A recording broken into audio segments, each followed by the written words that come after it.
मराठवाडा आणि कर्नाटक या दोन राज्यांना जोडणारा आणि व्यापार उद्योगांसाठी पूरक अशा कलबुर्गी लातूर या उमरगा औसा मार्गे जाणाऱ्या रेल्वे मार्गाला आता वेग आला आहे। तब्बल 5,000 कोटी रुपयांचा हा मार्ग लवकर हाती घ्यावा यासाठी कर्नाटकातील कलबुर्गी लोकसभा मतदारसंघाचे खासदार राधाकृष्ण, लातूरचे काँग्रेस खासदार शिवाजी काळगे आणि धाराशिवचे शिवसेना खासदार ओमराज निंबाळकर यांनी रेल्वे मंत्र्यांना पत्र लिहिलं आहे।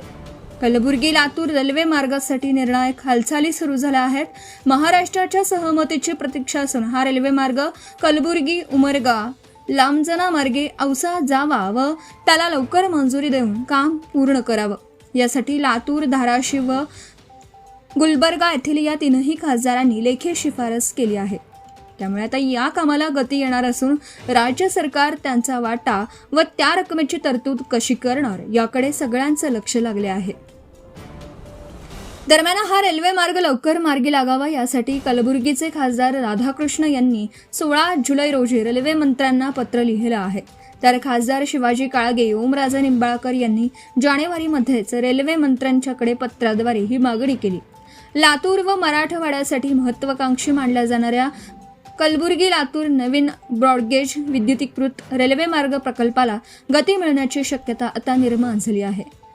मध्य रेल्वेच्या मुख्य प्रशासकीय अधिकाऱ्यांनी 16 एप्रिल 2026 रोजी महाराष्ट्र शासनाच्या मुख्य सचिवांना पत्र पाठवून प्रकल्पासाठी राज्य सरकारने 50% खर्च उचलण्यास सहमती द्यावी अशी विनंती केली। या प्रकल्पाची एकूण लांबी 157.82 किलोमीटर असून त्यापैकी 96.82 किलोमीटर मार्ग महाराष्ट्रात येतो। या रेल्वे मार्गाचा सविस्तर प्रकल्प अहवाल तयार करण्यात आला असून प्रकल्पाचा अंदाजित खर्च 4,917 कोटी आहे। सध्या कलबुर्गी आणि लातूर हे रेल्वे मार्गाने सुमारे 345 किलोमीटरच्या वळणावरील मार्गाने जोडलेले आहेत। नवीन मार्ग उभारल्यानंतर दोनही शहरांदरम्यान थेट रेल्वे संपर्क निर्माण होणार असून प्रवासाचं अंतर व वेळ मोठ्या प्रमाणात कमी होणार आहे।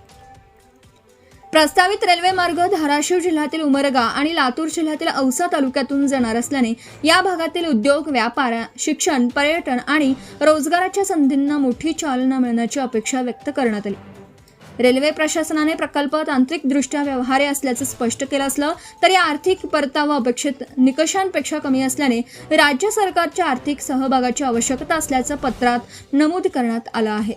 राज्य सरकारची सहमती मिळाल्यानंतर प्रकल्प मंजुरीसाठी पुढील प्रक्रिया वेगाने होण्याची शक्यता आहे। Subscribe now and press the bell icon. Never miss an update.